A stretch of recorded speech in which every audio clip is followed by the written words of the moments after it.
What's up, you guys? Welcome back to the Coachable podcast. I'm your host, Tori Gordon, and you're in for a treat this week because we've got David Shands in the house, all the way from Atlanta, Georgia. David is a serial entrepreneur. He's the author of 2 books, Dreams Are Built Overnight, and Networking No-Nos. He's a speaker. He's hosting an upcoming conference that we're going to talk about called Podcast Summit. And he's also a top-ranked podcaster himself.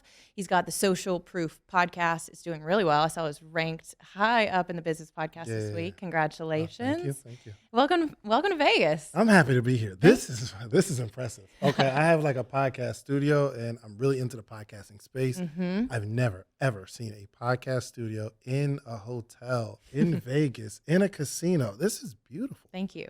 I love what you've done. Thank you. We're excited about it. We're proud of Absolutely. it. Obviously, we didn't build it, but we're grateful to be and to exist in this space with some other really amazing podcasters Or it as was well. built because you were coming. Yeah, they knew. It's like, It was built yes. for you. They had that if you build it, they will come. And Absolutely. I came, and here I am. Here I am. Yeah, it's fun. It's such a different contrast to like how I was doing podcasts for years, which was like anywhere I could set up a mic, like in my kitchen. You know how it goes. Like when you're just getting started, it's just you're creative and resourceful, and I just wanted to share a message with people that was like important to me, and it's evolved into what it is today. And that's what I kind of tell people is like and I was just doing another interview right before this about just create for the sake of creating something, because it's your own expression and whatever's inside of you wants to come out. And at the time, like I could have never had the foresight to see myself doing what I'm doing in the way that I'm doing it. It's unfolded, it's evolved, but yeah, we've come a long way in a couple of years. Beautiful. But I think that start is necessary. People don't want to start how the people they want to be like started. No. They just want to be that, right? But you doing it in your kitchen and just wherever you can, I think that's where the magic is built. You know what I mean? Where you start to develop, but nobody wants to start there. No. Or people are working a job or they're in a position that they don't want to be in. And I'm a true believer that until you figure out why you're there or what skill set you're supposed to gather in this moment, you're never going to get to that next level. Yeah. Well, no one wants to be a beginner. Yeah. We hate on beginners. We think on like we want to be the best. We want to be the expert. We want to be the thought leader. We want to be at the professional. For sure. And we see that as the thing that we want to be, but you don't see all the work, all of the time, all the years of experience that led to that, which is so important. So I want to get to know you and like your background, and because you're doing big things. You're running conferences, which I'm super stoked about, that's happening and I'm going to be part of soon. We'll get into more of that soon. But you've got a top-ranked podcast. You speak to entrepreneurs all over. You've got a huge online social presence. When I first heard about you, I was like, first of all, I spent the last 7 years in Atlanta. So Really? that's where I was living before I moved out here. And I'm bummed that we didn't connect. When did you move? Spring of last year. Here's what's crazy. When Sean sent me you, I said, I seen her before somewhere. 100%. And like, I really couldn't think about, like, maybe she's got one of those faces that look like people. But now it makes sense. I ran into you at some point. I just don't know where. Yeah. I spent most of my post-grad years in Atlanta for a while, and then just moved out here last year. And so our paths must have crossed at some point. But is that where you're from, Atlanta? I'm from New Jersey originally, but I came down 2001 and been there ever since. So I'm kind of from Atlanta. Yeah. Okay, cool. How is it? Is it still busy and crazy and as ever? Yeah. Atlanta, I think, especially for creators and especially like Black entrepreneurs, is the hub. You know what I mean? Like there's so much going on. There's always something you could do. There's always some people you can connect with. So I love Atlanta. I couldn't see myself living anywhere else. Really? That's awesome. Yeah, there's parts of it I definitely miss, but I'm happy here for now. It's a lot going on. Yeah, definitely. So you've done a lot of things. I want to understand kind of your background. How did you get into podcasting to begin with? Because how long have you been running your podcast? Since 2018. Okay. So I didn't know what podcasting was per se, but I was doing a conference called Social Proof Conference. And I had this idea where if I interview the speakers that are going to speak there and put it on YouTube, I can promote the interview, and hopefully someone says, oh, I love the person you interviewed. I'm going to come see them in person. So that was my objective. And it worked out pretty well. I think we've had 550 people there. Wow. But then I stopped because the only reason I'm interviewing these people is for the event. Fast forward the next year, I'm going to do the event again. So I'm starting to interview the people again. But this time, people are really, really attracted to it. Back then, it wasn't that many interviews of celebrities celebrities, yes, but like influencers or entrepreneurs. There was a space. Nobody was doing that. You know what I mean? So people started really, really enjoying it, and the rest was history. I just kept going. Yeah. So do you do podcasting full time, or do you have other aspects of your business that you I have a lot going on. Okay, yeah. Tell me what you do. So I have a full-time, I am a full-time podcaster, content creator. I have a podcast studio in Atlanta. So we rent it out to other people. And I have a group called The Morning Meetup, where every single morning, Monday through Friday at 8 a.m. Eastern time. Actually, I was on this morning at 5 a.m. here in Vegas. It's hundreds of entrepreneurs that I'm coaching and mentoring and teaching, but it's every day. This isn't a program where we jump on once a month. It's every single day. We built a strong community. We have a book club, and we read a chapter of a book every single day. So we read about 15 books a year. Wow. Yeah. Epic. Yeah. And that community, like, what was your why behind starting the things that you do? You told me a little bit about the podcast, but why did you start an everyday coaching program? That's like a serious commitment. Yeah, but I need it. Yeah. Like, I need community. I need people around me. I try to tell people you got to be stuck in the middle. You have to have mentors that you can grow from, but you have to have mentees that you can teach the stuff that you learn from your mentors, because the best way to learn is to teach. So if I tell you something, you'll probably forget it by the time we leave here if it's in depth. But if I tell you something, your objective is to go teach it to somebody else, it stays with you longer. Sure. So the success that I've had, and still there, we have a lot of room to grow, but it's always come from mentors, mentees, and peers. So I had to surround myself around that. It's only an hour a day to be energized by people who are getting to that next level. Yeah, I just started something similar. It's not every day, but it's every week, and we make it super accessible for people because I wanted the same thing. Yeah. You know, and I think those are environments I've always learned the most from, is like also hearing what other people are going through, how they're stretching, what they're working on. It lights me up in ways I didn't even know I would be inspired, or things I would think about if I didn't hear that. And you need to get in proximity with people who are doing the thing you want to be doing, or passing it down. Yeah, like send my friend Caleb Castile, who's on the show recently, he's like, send the elevator back down. You know what I mean? Once you get to the top. For sure. And I think when you have that element of mentees, the stuff that you're telling them to do, you can't go back and be hypocritical and not do it. Exactly. So there's like a pressure of people I know that look up to me that I have to keep going. Like I can't mentor you and then fail. It's a built-in accountability system 100%. for yourself. 100%. I always say I'll never ask my clients to do something I'm unwilling to do myself. Absolutely. So it requires me to continue to work on me to stay in integrity of the thing that I'm actually teaching. And that's why I'm on that call every morning. Yeah. Unless I'm like in the air or you know, something like that. But 95% of the time, I'm on that call. Now, do you have a team that you work with that helps you with everything that you do, or is it kind of? Yeah, we have definitely have a team for different aspects of the business for sure. Cool. But I still work harder than all of them. So it's almost like a promise that I'm letting everybody know that works for me, that you'll never outwork me. You'll never outwork me because I want to set the example. Sure. You can try, but my objective is I want to see you try, though.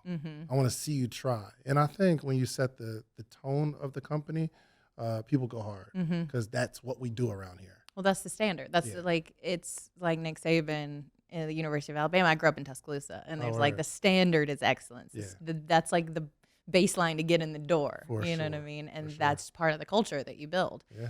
Before we started recording, you mentioned that you're married. So do you have family? Do you have kids? Yes. Okay. Yes. Oh my gosh, they light me up. Every time I think about it, it's crazy. How many kids do you have? I have a 13-year-old, I have a 2-year-old, and a 7-month-old. Oh. Yeah. I think I saw a post of yours. I'm pretty sure it was yours. And you were like, talking about having a bad day at work or something. Yeah. And then you're like, but since you had kids, you haven't had a bad, was it you haven't had a bad day since when your kid like runs home when you get home? Every single day. Yo, I could be having, it's business, right? I'm Mm-hmm. running a few situations, but I come home, and as soon as she hears that door, like when I open it, it makes a sound. I hear "Daddy," and she runs at me full charge and gives me a hug, and I'm like, "Whoa, Mm-hmm. everything's okay. Mm. Everything's okay." Yeah. Yeah, The great perspective giver of yeah. like what's really important, For what sure, really matters. for sure. What does balance look like? Is there balance in your life? Because you said I work harder than everybody on my team. Yeah. You grind, you put in a lot of hours. How do you balance family and social life and fun? Do you have fun? Or do Do you I just have work a fun? lot? Yeah, what do you do for fun? Uh, Because I'm always interested when I talk to high level, like high performers, yeah, whether they're entrepreneurs or just in their space, there's a certain level of commitment to the yeah. work that's required. And so I'm always fascinated to hear, what do people do for fun? And if they do, is that even a part of Hmm. what you prioritize? Play. It's not really. So I have I go play basketball Mm-hmm. as much as I can, but it's fun to play, but I go because I need to get the cardio. So I don't Mm-hmm. know if I would call it the Mm-hmm. fun. Mm-hmm. I play Monopoly with my friends. Mm-hmm. Like we have this app and we can play Monopoly Oh, together. fun. So every now and again we do that. Okay. I don't know. I don't know if I have. How do I have fun? I don't know. My whole life is maybe fun. I like it. Like Okay. it's almost like when I can go create or I have an engaging conversation. Like we're gonna leave out of here and I'm like, "Ooh, that was fun." Mm-hmm. But it may not be traditional fun Mm-hmm. like other people. Yeah. You know what I mean? So Totally. this is what I think when you're living a life that you don't want to escape from, it's all fun. I love that. Yeah. I want to help people with the show and the work that I do. I always say I want to help people build a life that feels as good as it looks. For sure. For sure. Because we can do a lot of stuff that Yeah. looks really good, but it doesn't matter if it doesn't feel good, Yeah. right? And I asked you that question about fun because it's something I've had to learn to, like, I lean into a little Yeah. bit because it was all serious for so long. It was Yeah. always like work, work, work. Everything's a big deal. Everything's serious. Be the best. Put in the, you know what I mean? And it's like to get to the next level. And I am still fully committed to my growth and my Yeah. expansion, my evolution, and being the best version of me. But I've kind of started to play with this idea of like, but that doesn't have to mean that I sacrifice these other aspects of who Yeah. I am. Yeah. Yeah. So I'm trying to lean into more fun personally. Yeah. Yeah. I don't know how to categorize it because sometimes you go on vacation and I be wanting to get home. Like it becomes not fun anymore. It's like, oh my gosh, I got stuff to do. Mm-hmm. I don't know if that's a toxic way of thinking or not, but I think our life is just it is what it is. It's made up of all of the elements that make our life what it is, and I think we either have a great life or you're not having a great life. But I think you get to decide, what you like. Like some people, they had way more fun or it was way more enjoyable before they got what they said they wanted, whether it's the money or, they spend their whole life trying to be married and then you get married and you're like, whoa, it's not what I thought it was going to be. Sure. And, but I think especially in entrepreneurship, that's the danger because I think people are in a better position before they reach their goal than after. Because before you have something to go towards. Like you have this hope, you have this dream of one day when I make X amount of dollars, oh my gosh, it's going to be lit. I'm going to be able to travel. But most people, as soon as they get it, they realize it's not what they thought it was going to be. But if you spend your whole life going after something, you realize it's not as satisfying as you thought, where do you go now? Well, that's the hamster wheel, right? You're like constantly chasing something that you never find, that you think is out there. Like it's in the attaining of the marriage or the relationship or the car or the house or whatever. And for me, it was the shift happened when I woke up to the fact that I was like, as much as I thought I wanted those things, what I really wanted was the feeling I thought they were going to give me. Right? And it was like power, control, abundance, freedom, connection, intimacy. Like those were the things I was really after. Yeah. It wasn't necessarily the status or the whatever. And so I was like, okay, how can I start to access that thing now? Yeah. Like if it's connection in community, it's like, where am I already connected to people? And where am I not actually like fueling and like investing in that. Yeah. Because I think a lot of times we like to like sit on our high horse being like, I'm lonely or I'm isolated or no one, I don't have friends or I don't have like a support system. Yeah.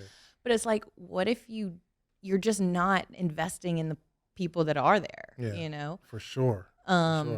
And how much are we missing out on? Because we're kind of looking out into the future 24/7. Man, listen, I worked at the Cheesecake Factory. I was there 6 years. Yeah, I wanted you to tell this story. And I was being an entrepreneur my entire life. It's always like, okay, this is temporary. I'm not going to be here long, but I always stayed at a job that I'll quit, stayed at a job and I quit. I never really got to the level that I wanted to get to. And what happened was every day I would hate going to work because I knew I wasn't living in my purpose. This wasn't what's meant for me. But then I had a mindset shift and I said, what if this is meant for me?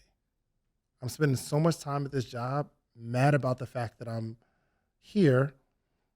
What is so bad about this life that I live? I get to talk to people. I get to make money. I'm not at a desk where I'm sitting stationary. So I'm serving tables. It's really, really cool. I created an appreciation for my life in every aspect of it and where I'm at. When I had that mindset shift while I was working at the Cheesecake Factory, it began the first best day of my life. I get to come to work excited because I get to talk to people. I would be late everywhere I went. And it was like hereditary because my mom passed it down to You're like, me being Mom, late. Oh my God. You made me this way. Man, if I had to be to work for an evening shift at 4 p.m., my objective was to get there at 3:45. If I got there at 3:50, I'm still early for the job, but I'm late for me. And then I get pissed. But I have an opportunity to work on my promptness and being on time. And I got a chance to talk to people and figure out if I can sell them a cheesecake at the end of their meal. This is a practice for me. Wow, I know I'm going to be selling something all around the world. I know I'm going to be a public speaker. So I'm going to practice at these tables. Once I realized why I was there and what I was supposed to gather, that's when I started to leave.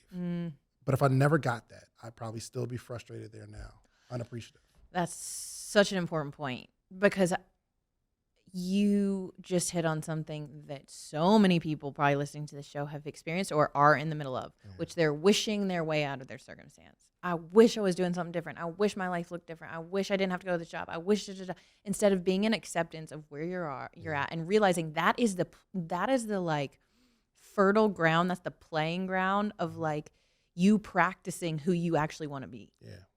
Like 100%. When you think about who you want to be, then go be it today at your job. For sure. Show up as that version of you. Yeah. I think people are trying to change the situation instead of changing the person who can change the situation, which is you. So I started reading. I started getting in personal development. I have seen everything Jim Rohn has ever put online. I've heard every single speech. And I'm just learning and I'm growing. And it wasn't even about being successful anymore. It's like, can I become a better person? And it just so happens that as you grow, everything around you changes. Absolutely. You don't realize it because it's like a slow, gradual thing. It's like you don't got to, if you grow consistently, you won't have to kick people out of your life. They just won't fit anymore. No. People call me to go to the club because we used to go to the club all the time. If I stop going and they know that I'm not going, they'll stop calling. Exactly. You know what I mean? Because they're like, yo, no, hey, you want to come to the club? No, I'm working on this t-shirt design. You should come through. Help me out, man. Let's talk about our dreams and ideas. They're like, I think I'm going to go to the club. And it just creates a separation because I was growing. Yep. So I think people really need to focus on themselves and their own growth than changing the things around them. Absolutely. It's Wayne Dyer says, when you change the way you look at things, the things you look at change. That's a fact. That's I'm a like, fact. if you get nothing else, get that. That's been a podcast for today, guys. Yeah, you're welcome. But that's what you did. You're like, I'm going to change the way I look at my current circumstance and the way, like, in my job. Yeah. From, I don't want to be here, I wish I was doing something else, to like, where's the opportunity? Yeah. And what's in this for me that I get to experience and I get to like unlock and I get to practice. Yeah. It's like I get to go and practice being that thing, and then what unfolds is something you could have never probably planned or strategized for. So like what was the icing on the cake? What was the tipping point of you actually leaving Cheesecake, and then did you start your own thing from there? All right, so here was what's the trajectory? I started a company called Sleep is for Suckers, geared towards entrepreneurship and people that lose sleep doing what they love. So it's like motivational stuff on t-shirts. But before I had that idea, before I started that, I'm cutting bread for my table at the Cheesecake Factory. And a young lady comes up to me and she says, "Hey, David, what are you doing for your birthday? Because my birthday's coming up." I said, I don't know. I haven't thought about it. She said, "Let's go back to the club we went to last year. Mhm. Everybody came out from the job. We had a good time. Everybody chipped in on a bottle. Let's do it." I'm like, "All right, bet. Let's do it." She walks away and I had a moment. I don't know if you've ever seen like one of the movies where the scene gets dark and it's like a light on the one person and everything else gets kind of dark. And I'm just sitting there to myself and I'm like, man, I'm about to go celebrate my birthday at the same place I celebrated it last year. Now, there's nothing wrong with that, but I'm celebrating my birthday with the same people at the same place. Also, nothing wrong with that. But I'm celebrating with the same people and I'm at the same job. I'm driving the same car. Here's what happened. I get off my shift and next door there's a bank. And I always kind of take my cash and put it in the bank. I put my card into the ATM machine. I deposit the cash. It sends me out a receipt in my card. The receipt's balance was less than the amount I put in, meaning I'm in overdraft. But I had a deja vu moment because I remember around this time last year, the same thing happened. I had to go get new clothes because I got the same clothes as last year. Nothing in my life has changed in 12 months but my age. And now I said, okay, now it's time to do something. I'm no longer satisfied just hanging out with my friends or hanging out with my coworkers after work. We go have beers. I'm not comfortable in that anymore. But I just had this moment and I said, I could have literally been asleep for 12 months, woke up, or been in a coma, woke up. Everything in my life stays the same except my age.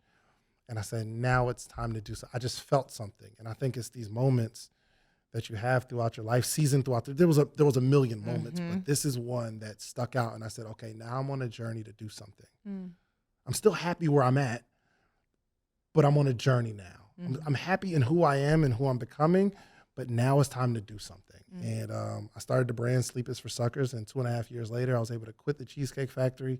And I opened up a kiosk in the mall where I'm selling my T-shirts, and it started to grow. And fast forward, I'm on tour with E.T.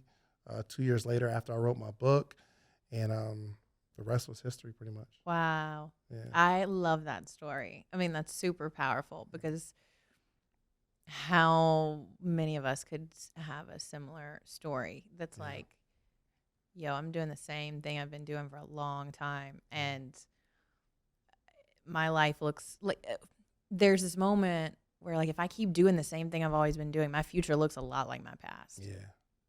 That's sad, isn't it? Scary. Yeah. Scary, isn't it? Because I think there's two sides to this, right? There's that inner desire, that inner longing for more. And some people will tell you not to listen to that because they're like, just be grateful for what you have. Yeah. Just be grateful for what you have. Aren't you glad you just have this job? And like people don't want to see you change sometimes because it's scary for them because it reminds them how they've been stagnant and stuck in their ways. You know what I mean? But then there's also, if you listen to that longing, that's like, yo, you're meant for more. Yeah. Like there's more for you. If you want it, you gotta, but you also have to kind of release the same familiar, comfortable ways of being and doing things so that you can create something new. What was that transition like as you started to make new choices that led you in a new path? Like, was there resistance from family, friends, from yourself? Like, yeah, for sure. All of that. Yeah. I mean, but I think the first step is personal development, the stuff that goes on in your head. Because some people, they have that moment of, man, I got to do more, but you're not going to do more. You're not going to do anything else. You know what I mean? I want more, but I'm not going to do anything because inside your head, you don't have a certain determination that drives you to actually be consistent. I try to teach people that it's not so much in making the big splash and making the big money. It's about doing something consistently every single day. I would rather you make one sale a day than 7 sales a week. Let's figure out how you can be consistent in something. And I just decided, I came up with an idea. Then I told myself I was going to continue to work this idea until I left my job. And I didn't lie to myself. You know what I mean? Like every other, lie I've told myself, I'm going to do this, and I just don't. Because something's going to get in the way. Somebody's going to tell you no. I remember a mentor of mine, somebody I really, really respected. He said the idea wasn't going to work. but it didn't hurt me so much because the goal wasn't for the idea to work. The goal was for me to consistently work on something until it works out. So you telling me it's not going to work out didn't affect me because the goal isn't the result anyway. It's my ability to continue to march forward in spite of everything. And you're just one of the everythings. Yes. So I just kept moving and it worked out. Yeah. So, but I promise you that only comes with personal development, not skill set, not how-tos, not these are the 3 steps to get you to it only happens with personal development, reading books. Yeah, I mean, you've got a shirt that says consistency on it. So obviously that's been a big theme. And I think it is a necessary component and requirement for those who want to create something new. And don't you think in the consistency of doing something over and over again and developing a new skill, and in that you develop confidence that you can do it, and competence that you can do something new, I think that's where there's an identity shift that happens. Because you can't, like you were saying, just because you want something new and you decided, I need to do something new, doesn't mean you're going to do it. Because you don't have your identity is still linked to who you've been. Yeah. But it's like you shift your identity now as a byproduct of doing the thing over and over again and building the muscle, really. And then you're like, now I'm a person that does the thing I say I'm going to do. Yep. And your identity has shifted into, no, I'm somebody that doesn't break my own trust. For sure. I think if you do something consistently long enough, you don't have to worry about the consistency anymore because it's what you do. And then you could focus on improving the thing that you do consistently. And that's where the magic happens. Gradual. The fastest way to get rich is slowly.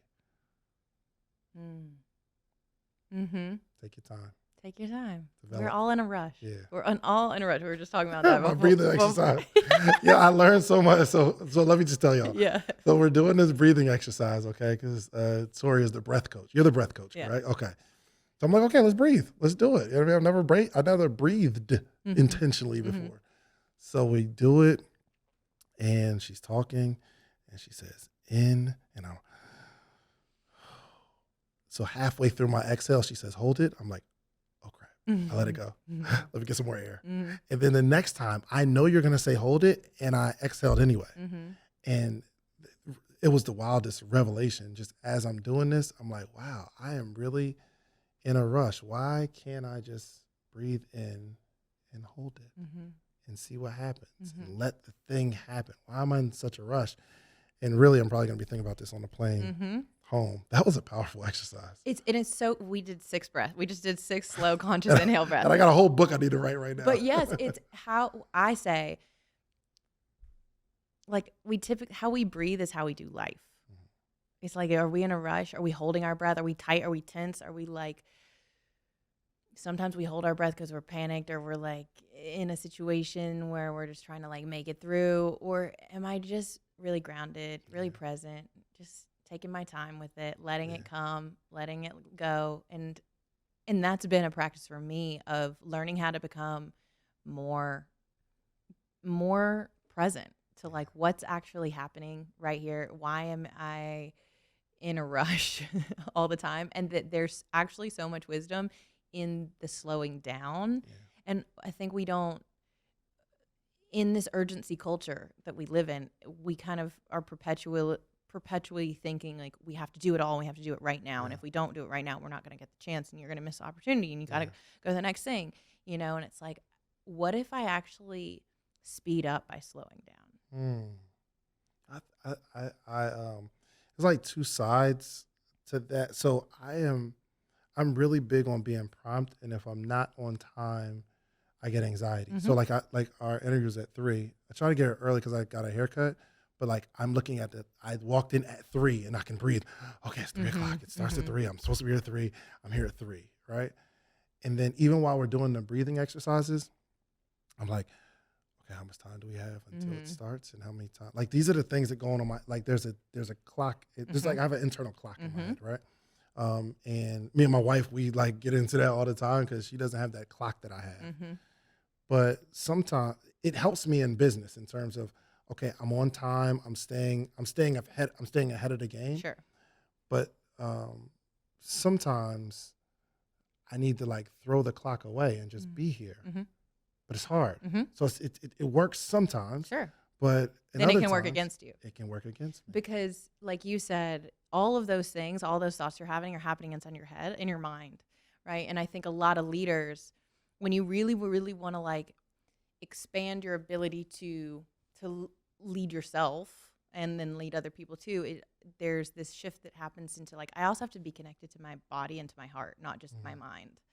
Like if I want to be a full integrated leader and person, I can't cut myself off from my body or from my heart. And so from breath, for me, it helps me get Hold out on, of. explain it because I don't understand it Sure. yet. So for my breath helps me to get out of my head. The part of that's always talking, that's like, hey, you're on a clock. Get there at 3. If you don't get there at 3, this thing's going to happen, and then you're going to be behind. Da, da, da, da, da. That's creating the anxiety, because anxiety is thinking about the future and all the things that could go wrong, right? And that tortures so many of us. We're like, can we just turn that thing off? And that's why slowing down, a lot of us, we run from that. We avoid slowing down. We avoid being still, because if I can keep myself in a perpetual state of urgency and running and going to the next thing, I don't have to feel what's actually happening inside of me. Oh, wow. And I'm not ever been taught how to actually sit with and be with and acknowledge what's actually alive and present for me. Because if I can stay busy, I can stay distracted. And so breath has helped me to actually create space that I can actually feel what's really happening. Of this anxiety that I perpetually lived with, that was always saying like that I need to do more, that I needed to be better, and it was exhausting. I just like lived and I was exhausted all the time. And so there was a different part of me that was like, how can I actually create some space for me to feel my feelings? And if I feel my feelings, I can actually discharge all of that energy, so that when I go to do the thing, I have energy. Yeah. Instead of being depleted and exhausted. Wow, that's deep. Yeah. So it's helped me. You're a great coach. Thank you. I told you this is not going to be therapy. No, okay? I'm not gonna process you or anything like that. But it has really, really helped me, because I think that's living in that other state led to burnout a lot. Yeah. And so I would work in these hypervigilant. I would get a lot done real fast. I was like, I could get more done in 4 hours than you can do in a week. You know what I mean? And I loved that.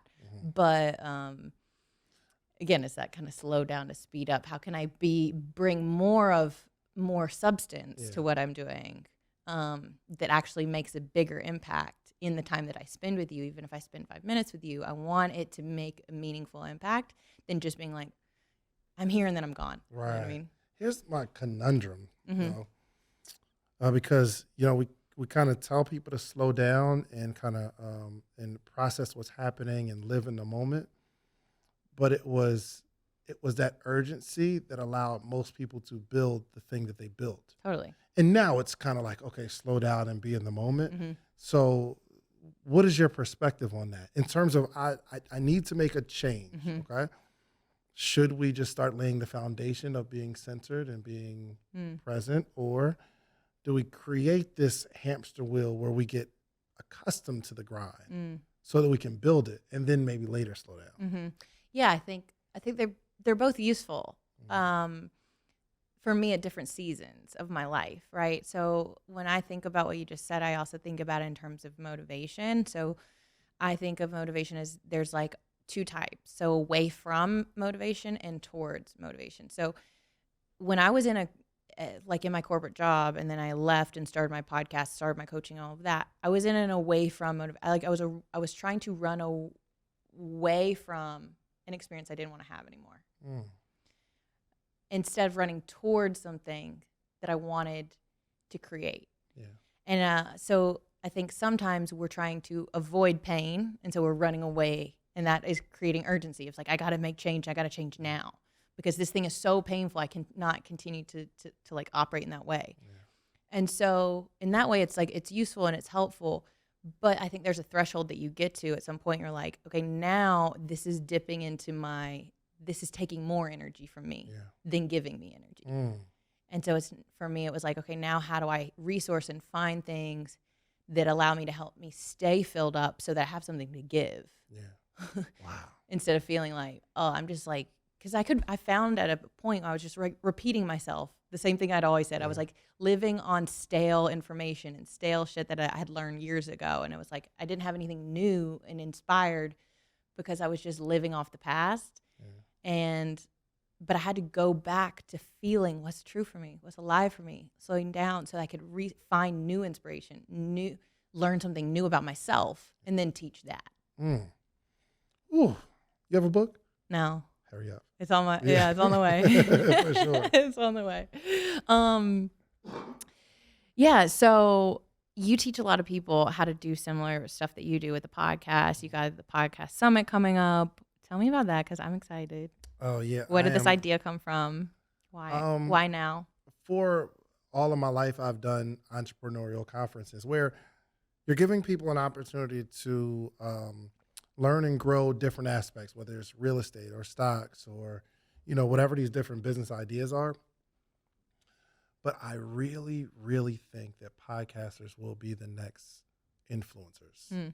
I mean, we're in a space now, and we haven't had this since the radios first came out, right? Where people will gather around a voice. They'll sit there and listen to a voice for an hour every single week. Outside of like church, when does that ever happen? Yeah. But now people are comfortable listening to their favorite person. There's somebody out there, and probably tens of thousands, if not hundreds of thousands of people that are waiting for a Tori Gordon podcast to drop, and it's on their schedule. Whatever time you drop, that is when they listen every single week. You are their preacher. You're their pastor. You are the person that they are super connected to. But now that the whole world is interested in that, that's going to be the next wave of celebrity. Somebody who can speak to your soul, not just a actor where you watch the movie and you revere them as an actor for a while, but if they don't drop another movie, I mean, they're still a celebrity, but nobody's checking for them on a regular basis. Or music. When an album drops, you listen to the album for a little bit, but you're only listening to them as often as they drop music. But now it's a regular, average, everyday people who can literally snatch the attention of people, and we become their favorite people. So I believe a podcast is just as necessary for business owners or entrepreneurs or anybody that really feels like you have a message or something to share. Is just as vital as an Instagram account, just as vital as a Facebook account. So I didn't want to do like general conferences anymore. I want to focus on this very special group of people who have something to say, and they are willing to kind of put the responsibility of being a leader of people, where you ain't got to march in the streets with them, but deliver something audibly every single month that can like deposit something in somebody's life. So I truly believe in the next few years, the next celebrities, the people where you see them walking down the streets, it's people screaming and falling out like in a Michael Jackson concert because you listen to this person every single week on a regular basis. So I am looking to cultivate that group. There's not many people that are teaching podcasting in all the different aspects, from monetization to how to have a conversation. How do you connect with somebody? Yeah. You may not want to have a podcast, but you need to come to Podcast Summit so you can learn how to have a conversation with someone and connect with. Because I've had so many relationships from conversations, and they're like, yo, you see me. You feel me. We had such a good moment. And then we go off and do business together. Right. So, yeah, that's so powerful. So is this for podcasters that are already existing, people who want to get into the podcasting space, or for everybody? It's for three groups. The person who hasn't started, but they want to start. They want to see what it's about. Like, how do I get started? What's the equipment? How do you publish? Things of that nature. But there's also a group of people who have a podcast, but they're stuck. And they have no idea how to grow. And they're like, nobody's listening to me. So we got to figure out how we can fix yourself and how to get people to listen to you. And then the third group of people are their career podcasters. They got some stuff going. And how do we take it to that very next level? Because I've been blessed and fortunate enough to make over 7 figures per year from my podcast, but only because I figured out that it's a business. So I make money from the podcast, the business outside of the podcast, and everything around it. So I want to start teaching people that thing. Yeah. Well, and I can just speak for myself. Like, you guys see us in in this awesome studio and we're doing big things and we're monetizing, but like that hasn't always been the case. Yeah. You know what I mean? Like I was the girl who was just once a week, consistently every week putting out something, but like from my bedroom or from my kitchen. And there's next levels for us. Like I want to make 7 figures off this show this year. You know. So I'm gonna go in there and be like, what can I learn? Because that's the whole thing, you guys. It is about being in proximity to people who are doing the thing you want to be doing. Even if you're at the beginning stage, like there's gonna be so much for you guys to learn. Or if you're like me and you've already, you've got a studio or you're doing it and you've been doing it for a while, but you're like, how do I make this like my full-time gig, or how do I actually monetize this? Like, then this is a place you want to be at, and you're going to get into proximity with people who are doing it at a level that you want to be doing it at. And I was like, that's how you develop the self-belief, the confidence, the toolkit, the resources, the connections that can teach you the thing. For sure. So I highly encourage it. This is happening when? In Miami, July 30th and 31st. Okay. Beautiful Intercontinental Hotel. It's amazing. The vibe is going to be incredible. But yes, July 30th and 31st, Miami, Florida. I'm going to be there. So y'all can come, hang out, learn from me, learn for David and his team and all the amazing speakers that are going to be there. I'm excited. Yes. I'm super excited. You and I both, man. Yeah. Yeah, you got to think. We are going to, you and I both, we're going to be teaching the people that will be teaching the world. Like we are empowering the voices that are going to be empowering the world.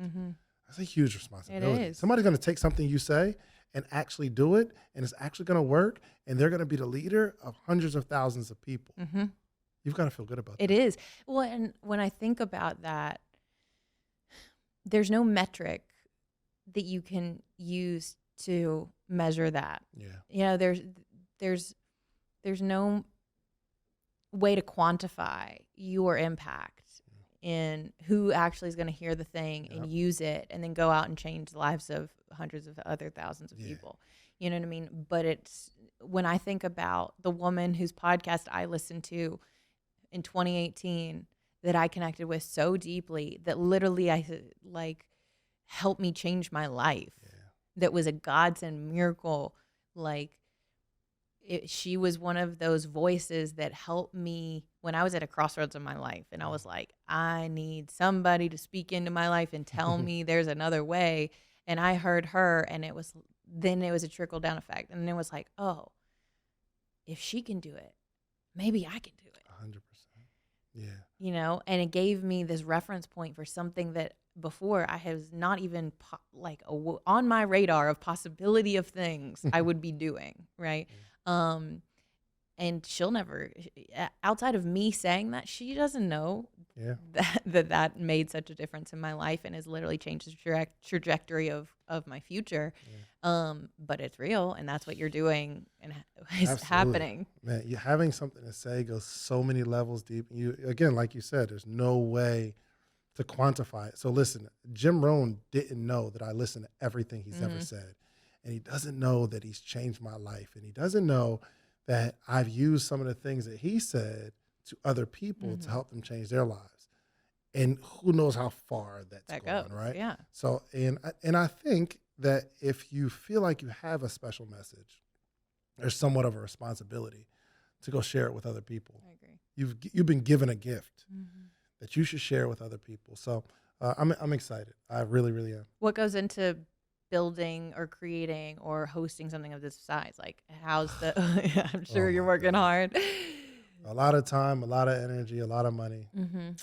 It's like birthing a baby. Oh my gosh, you got to develop your organization skills and leadership skills. And I've been doing events for a while, but it never really gets easier because the vision keeps getting bigger, and there's not many podcast specific conferences, especially the way we want to teach it. So incredible responsibility, man. I am relying on God to assist me, and it's worked out so far in my life, and it's going to be amazing. Yeah, for sure. Okay, this is a question that's kind of a departure from that, but before we end, you need to be a podcast summit. I'm going to be there. Yes. I already got my flight. Where can people get tickets? Podcastsummit.com. Okay. Podcastsummit.com. Podcastsummit.com. I'll see you there. Before, so I wanted to just put an exclamation mark on that before I ask you this. What do you think is your superpower? My superpower. Like, what do you think you're uniquely gifted at? That I think I'm uniquely gifted in my ability to be curious, my curiosity. mm-hmm. I just see people. I'm just curious. Mm-hmm. I mean, not even from the podcast. Now it helps me in podcasting, but when I was working at the Cheesecake Factory and I'm serving people, and I just notice something or I hear something said to the person's daughter or something, and I just started building relationships with the guests at the Cheesecake Factory, not so that they can give me a bigger tip, but I'm just curious. Like, hey, what do you do? Like, sometimes I'll be driving down the street, you see somebody walking. In my mind, I wonder where he's going. I don't know, right? So I think not everybody has that, and I've been gifted with that. Also, I think another gift is gift and a curse, kind of.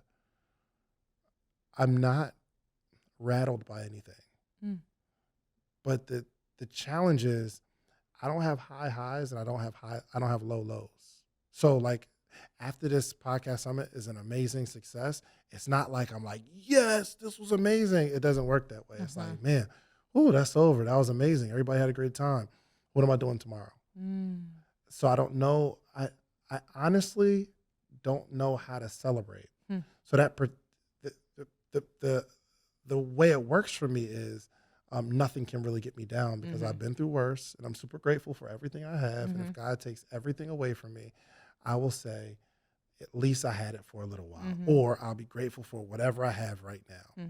So that protects me from being hurt. Nobody can hurt me. Right. But it's not good for the people around me because it's harder to get close to me. So if I'm having a conversation with my wife, sometimes I know she wants me to feel more. And I've been so personally developed. It's like, this doesn't bother me, or I can't let it shake me, or I got to like inspire the situation. So it's good for me, but it's not good for the people around me. So yeah, I'm not easily rattled, but I'm not easily excited either. Yeah. So. Yeah. That's interesting because I used to be similar to that. Yeah. I definitely did. How'd you get out of it? You know, breath work helped me because it helped me unlock, it helped me feel. It helped me. What you described to me, the way I experienced, was some level of numbness. For sure. And so breath work was such a visceral, it connects you to sensation, actual physical sensation, like energy, like vibration that's when you start to breathe in a certain way and format a certain rhythm and cadence and pace. I started to feel sensations in my body that I had been unaware of, that I was even capable of feeling. And then that unlocked emotion that was underneath that sensation that I had just been bearing, like pushing down. And the way it was described to me was like, for so long I lived in that state of numbness as it was a survival thing. I'd had to. I went through a lot of shit in my life over a extended period of time that required me to be numb in order to just get through it. Yeah. And then at some point we were talking about, you sort of said this, at some point it also doesn't serve the people around me because it was like I didn't access the lows, but I didn't access the highs. Yeah. And part of my work, personal development, was actually reconnecting with both the highs and the lows so that I could feel the depth of, like, I'm a human being that's meant to feel the full spectrum of emotion. And I started to realize how much I was missing out on. Even there was part of me that was scared to feel the lows, and I didn't want to, and I didn't want to feel the loss and the rejection or the thing that hurt so bad that I'd numb from. But I also was missing out on all the beauty and the connection, the joy. And I remember talking to somebody recently, because I've been working on that for a while, and breathwork really, really helped unlock it and give me a space where it was actually cool and safe and normal to feel all of it, the full spectrum. And I heard somebody recently say, she's like, I couldn't tell you the last time I felt joy, like Mm. pure joy. And I remember I was like, I had like sadness for the part of me that used to live that way. And I Yeah. was like, damn. Because now life is like so vibrant and like colorful and like, Mm. but it took learning how to access those feelings and stop the patterns of numbing that I had come so habitually like accustomed to. And learn that it was safe to feel again. That it was like, You know what I want to do? I want to cry. Yeah, it's I cleansing. want to cry. It's I was on a panel with one of my friends a couple of years ago, and he started telling this story because he's achieved amazing successes, and I guess he just had a moment of reflecting, telling his story of like where he came from, and he got choked up, and I just see a couple of tears fall out of his eyes, and the only thing I could think of is I want to feel it, I want to do that, but I can't. I don't think I have the tools for it right now. Like, even I've lost both of my parents, and I'll cry in those moments, but I still don't feel like I've been able to cry the way I want to. I don't want to just cry. Like, I really, maybe it sounds weird. I don't know, guys, but I want to like bawl out, but I haven't tapped into that part. Because it's an energy. It's sort of, as we repress and like push emotion down, emotion is energy in motion. And so if we have the sensation of like, it's like you feel choked up and you're like, that's not appropriate, that's not allowed, right. that's weak, that's all the things that we've been conditioned to told, oh no, not right now, you're on a fucking podcast, that's not, nope. We swallow it, push it down. The way it's taught to me is that is like a beach ball that you're holding underwater. It takes a lot of energy to keep it down, and it wants to come up. But if you've never given yourself permission, first of all, it's like, actually, that I'm allowed. It's okay.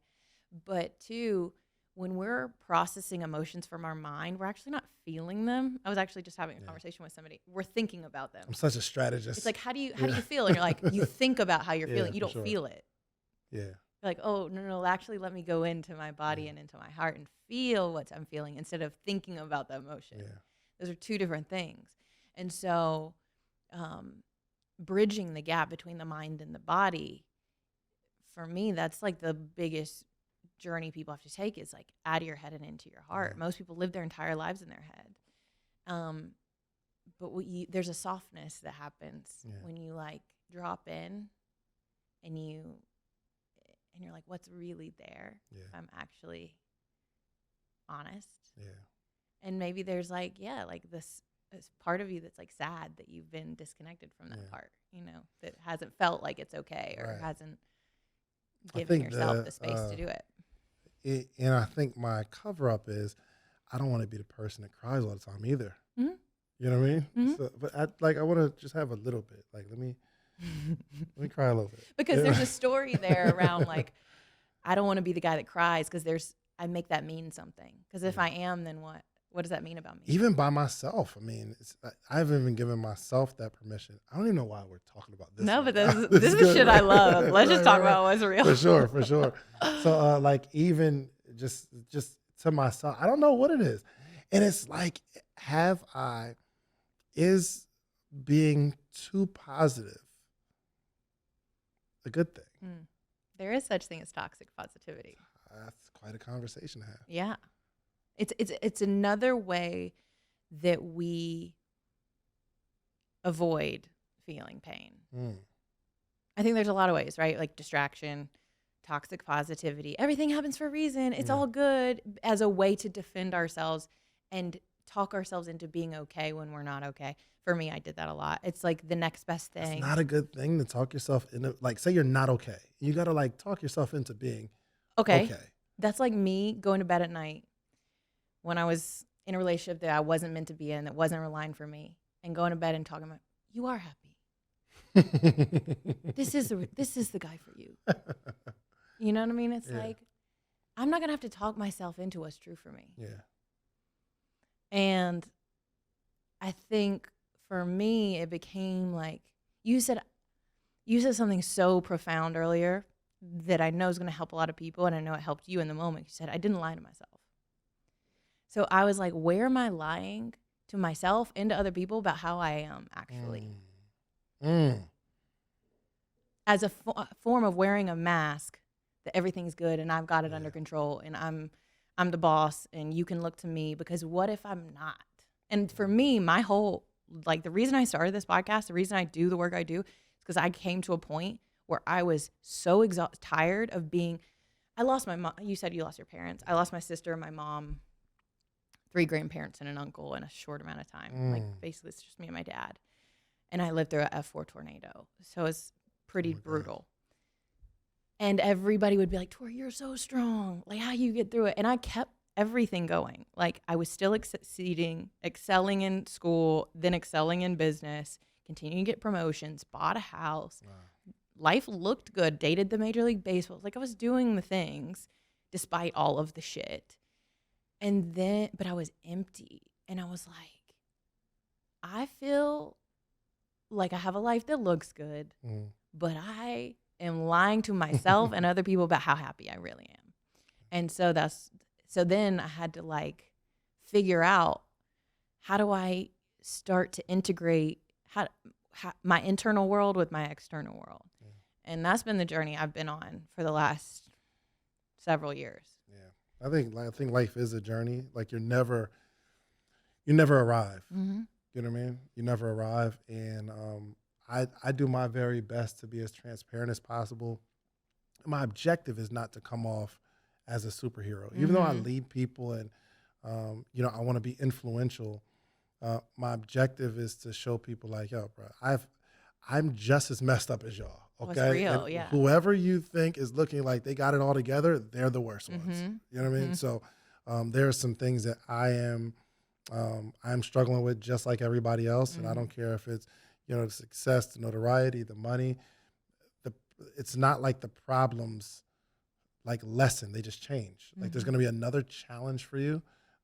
Whatever as soon as you get over something, you're going to be dealing with something else that you're going to have to get over. Then as soon as you conquer that one, you're going to go through something else, because we're all alive. And I think that's the purpose of life. You know what I mean? Like, let's continue to move forward and at least be honest. Like, it took me a long time to realize there's a problem, or at least have a question for myself. Like, David, why don't you be crying?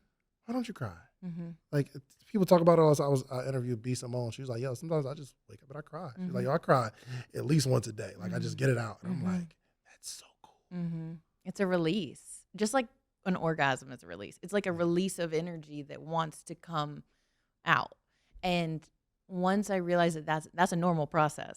Like, does it feel the same when it's over? Like, there's, like, just like after, there's like a emptiness. You're like, oh, like, I'm done. It's like, it's like that. It's like, oh, I can let it come out. And breathwork helped me with this, because it helped me to be unattached to the story behind why am I crying?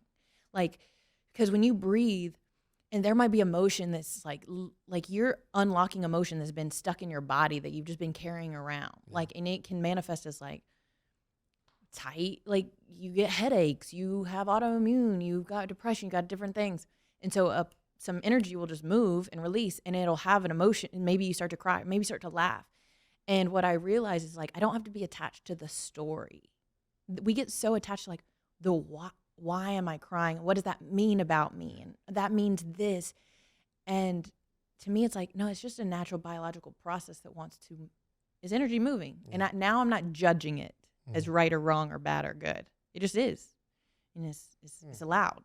It's welcome. And so in that sense, then it's like, yeah, it moves, and then there's a completion, and it's like, it passes. It's like a wave. It comes, and then it dissipates, and it moves once you've allowed. It's same with anger and rage. Like, I did not used to allow myself to be angry. I was like, I'm not an angry person. And I did, until I was given an access, like, no, you can just let it out. And really? And I just went to town. And then there was, like, an emptiness. It's like, oh, this has moved, and now it's not there anymore. And it dissipates, and now I'm, like, lighter. I've never experienced that. I feel like literally like a heaviness that I didn't even know I was carrying is just lighter. It's like an energetic thing. I don't think I've ever experienced anger. Hmm. I mean, mad at Sure. somebody, but and you know, when you're young, you're in fights and stuff like that. But I don't think I've ever experienced rage. Mm-hmm.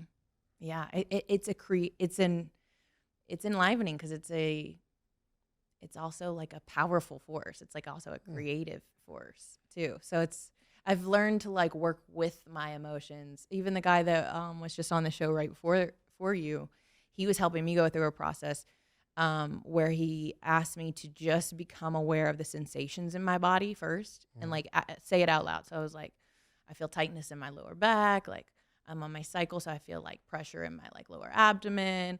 I have a headache, like actually name. So you got to like actually feel what's happening, the sensations. And then he was like, okay, now let's connect to what's the emotion that's present. And I was like, well, I'm feeling calm, or I'm feeling a little excited or anxious, or I'm feeling like annoyed about having to go through this process. You know what I mean? Whatever it is. And sure. then he was like, what's the mental? He's like, it's like a bottom up process instead of a top down. So the body, then the emotions, then the mind. He was like, now what's the story that's happening? What's your thinking mind saying about all of this stuff? And sounds like a dope exercise. it was really dope. Yeah, it was really cool. I can take you through it sometime. Okay. Okay. No, I've really enjoyed this conversation, and just like both. that you're willing to go there and talk about whatever. And I'm so filled up by talking about this kind of thing.